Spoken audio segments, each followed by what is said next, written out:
ಇದು ಗಣಪತಿಗೆ ತೊಡಿಸಲು ಸಿದ್ಧವಾಗಿರುವಂತಹ ಆಭರಣಗಳು, ಪರಿಕರಗಳು, ಪಾದ, ಹಸ್ತ, ಆಯುಧ, ಇಲಿ, ಆಭರಣಗಳು, ಕಿರೀಟ ಎಲ್ಲವೂ ಇದೆ.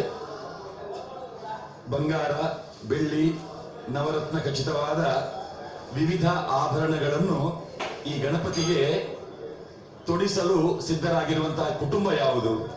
ಈ ಗಣಪತಿಯ ಬಣ್ಣ ಏನು ಅಂತ ಮೊದಲು ನೋಡೋಣ. ಸಿಂಧೂರ ವರ್ಣದ ಗಣಪತಿ, ಬಹಳ ಅಪರೂಪದ ಗಣಪತಿ. 100 ಗಣಪತಿಗಳಲ್ಲಿ ಒಂದು 5-6 ಗಣಪತಿಗಳನ್ನು ನಾವು ಸಿಂಧೂರ ಗಣಪತಿಯ ಸ್ವರೂಪದಲ್ಲಿ ಕಾಣ್ತೇವೆ. ಸಿಂಧೂರ ವರ್ಣ, ಸಿಂಧೂರ ಆಸುರ ಎನ್ನುವ ಒಬ್ಬ ರಕ್ಕಸನನ್ನು ಗಣಪತಿ ಕೊಂದಿದ್ದಾನೆ ಎನ್ನುವುದು ಕೂಡ ಒಂದು ಪೌರಾಣಿಕ ಕಥೆಯಲ್ಲಿ ಬರ್ತದೆ. ಸಿಂಧೂರ ಗಣಪ, ಈ ಸಿಂಧೂರ ಗಣಪ ಯಾವ ಮನೆತನದ ಗಣಪತಿ ಕೇಳೋಣ. ಓಂ ನಮಃ ಶಿವಾಯ. ಈ ಸಿಂಧೂರ ವರ್ಣದ ಗಣಪತಿ ನಮ್ಮ ಅಜ್ಜನವರು, ನಮ್ಮ ತಂದೆಯಿಂದ ಶುರು ಮಾಡಿದ ಗಣಪತಿ. ಅವರ ಹೆಸರು ಗೋವಿಂದ ಶೇಟ್ ಅಂತ. ನಾವು ಈವಾಗಲೂ ಇಲ್ಲಿ ಗೋವಿಂದ ಶೇಟ್ ಗಣಪತಿ ಅಂತೆ ಹೆಸರಾಗಿದೆ. ಇಲ್ಲೆಲ್ಲ ಕೇಳಿದ್ರೆ ಮೋಹನ್ ರಾಯ್ ಇದ್ರಾಗ ನಾವು ಬರ್ತಿದ್ದೆವು ಅಜ್ಜನ ಒಟ್ಟಿಗೆ. ಅವರು ಗೋವಿಂದ ಶೇಟ್ರ ಗಣಪತಿ ಅಂತ ಹೆಸರು. ಗೋವಿಂದ ಶೆಟ್ಟಿ ಇಲ್ಲಿಯವರು ಮೂಲತಃ ಇಲ್ಲಿಯವರೇ, ಮಂಗಳೂರಿನವರು. ಆಯ್ತಾ, ಇಲ್ಲಿ PBS BDS ಅಲ್ಲಿ ಕೆಲಸ ಮಾಡಿದ್ರು.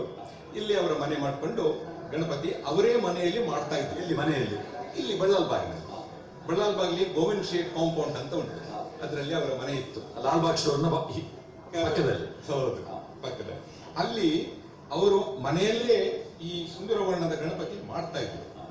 ಅಲ್ಲಿ ಮಾಡ್ತಾ ಇರ್ಬೇಕಾದ್ರೆ ಅವ್ರ ಪಾಪ ವಯಸ್ಸಾದ ಮೇಲೆ ಅವ್ರು ಹೇಳಿದ್ರು, ಇನ್ನು ಯಾರಿಗಾದ್ರೂ ಮಾಡಲಿಕ್ಕೆ ಕೊಡುವ, ಯಾಕಂದ್ರೆ ಅದಕ್ಕೆ ಏನು ವಿಘ್ನ ಎಲ್ಲ ಬರಬಾರ್ದು ಅಂತ ಹೇಳಿ ಮತ್ತೆ ಇಲ್ಲಿ ಕೊಟ್ಟೆವು.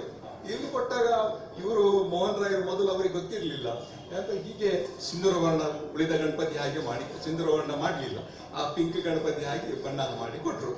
ಹಾಗೆ ನಾವು ಸಹ ಮಾಡಿಕೊಂಡು ಬಂದೆವು.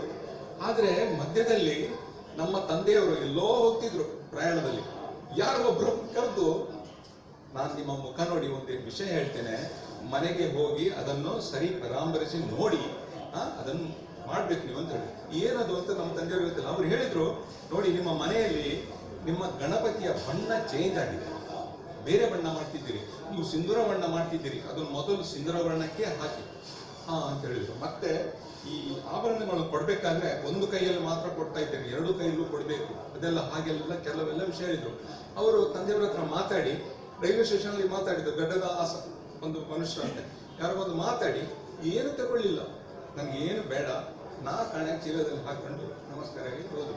ಮತ್ತೆ ಮನೆಯಲ್ಲಿ ತಂದೆಯವರು ಬಂದು ಹೇಳಿದ್ರು, ಹೀಗೆ ಆಗಿದೆ ಅಂತ. ಹೌದು, ಮತ್ತೆ ಮೋಹನ್ ರಾಯ್ ಹತ್ರ ಬಂದು ಇವರ ತಂದೆಯವರು ಬಂದು ಮಾತಾಡ್ಬೇಕಾದ್ರೆ ಅವರು ಹೇಳಿದ್ರು, ನಿಮ್ದು ಸಿಂಧೂರ ವರ್ಣ ಆಗಿದ್ರಿಂದ ಅದನ್ನೇ ಕಂಟಿನ್ಯೂ ಮಾಡಬೇಕು, ಮುಂದುವರಿಸಬೇಕು, ಸೊ ನಾವು ಅದನ್ನು ಬಣ್ಣ ಚೇಂಜ್ ಮಾಡಿ ಕೊಡ್ತೇವೆ ಅಂತ. ಹೀಗಾಗಿ ಅವ್ರ ಹತ್ರ ಮತ್ತೆ ಕೇಳಿದ್ರೆ, ಸಿಂಧೂರ ವರ್ಣದ ಗಣಪತಿ ಈಗಲೂ ಅವ್ರ ಹತ್ರ ಇರುವುದು ಒಟ್ಟು 8, ಅವರು ಸಾಧಾರಣ 300-400 ಗಣಪತಿಗಳನ್ನು ಮಾಡ್ತಾರೆ, ಅದರಲ್ಲಿ ಒಟ್ಟು ಇರುವುದು ಅವರ ಹತ್ರ 8 ಗಣಪತಿಗಳು ಮಾತ್ರ ಸಿಂಧೂರ ವರ್ಣ. ಸೊ ಸಿಂಧೂರ ವರ್ಣ ಮುಂದುವರಿತಾ ಇದ್ದಾರೆ. ಇದು ನಮ್ಮ ಚಿಕ್ಕಪ್ಪನ ಗೋವಿಂದ ಶೇಟ್ ಅವರ ಪರಿವಾರವನ್ನು ನೋಡೋಣ ಬನ್ನಿ ಒಮ್ಮೆ. ಬಳ್ಳಾಲ್ಬಾಗಿನ ಗೋವಿಂದ ಶೇಟ್ ಸಿಂಧೂರ ಗಣಪತಿ. ಇವರು ನಮ್ಮ ಚಿಕ್ಕಪ್ಪ ವಸಂತ್ ಶೇಟ್ ಅಂತ, ಅವರು ಅಶೋಕ್ ಶೇಟ್ ಅಂತ, ರಘುರಾಮ್ ಶೇಟ್, ಅವರೆಲ್ಲ ಅವರು ಬೊಂಬಾಯಿಂದ ಬಂದಿದ್ದಾರೆ, ಇವರು ಕೊಚ್ಚಿಯಿಂದ ಬಂದಿದ್ದಾರೆ, ಮತ್ತೆ ಇವರು ದುಬೈಯಿಂದ ಬಂದಿದ್ದಾರೆ. ಸೊ ನಾವೆಲ್ಲ ನೀವೆಲ್ಲಿರುವುದು? ಪ್ರತಿ ವರ್ಷ ಚೌತಿಗೆ ಬರ್ತೀರಿ? ಖಂಡಿತವಾಗಿ ತಪ್ಪಿದಿಲ್ಲ. ದೇವರು ತರಿಸ್ಬಿಡುದು, ನಾವು ಬರುದಲ್ಲ, ನಾನು ಬರುದಲ್ಲ, ದೇವರು ತರಿಸುದು ನಮ್ಮನ್ನು. ಸೊ ನಾವು ಭಕ್ತಿಯಿಂದ ಅವರನ್ನು ತುಂಬಾ ವರ್ಷದಿಂದ ಮಾಡ್ಕೊಂಡು ಬಂದಿದ್ದೆ. ಈಗ ಸಾಧಾರಣ 90 ವರ್ಷದ ಹೆಚ್ಚಾಯ್ತು, 90-95 ವರ್ಷ ಆಯ್ತು. ಧನ್ಯವಾದಗಳು.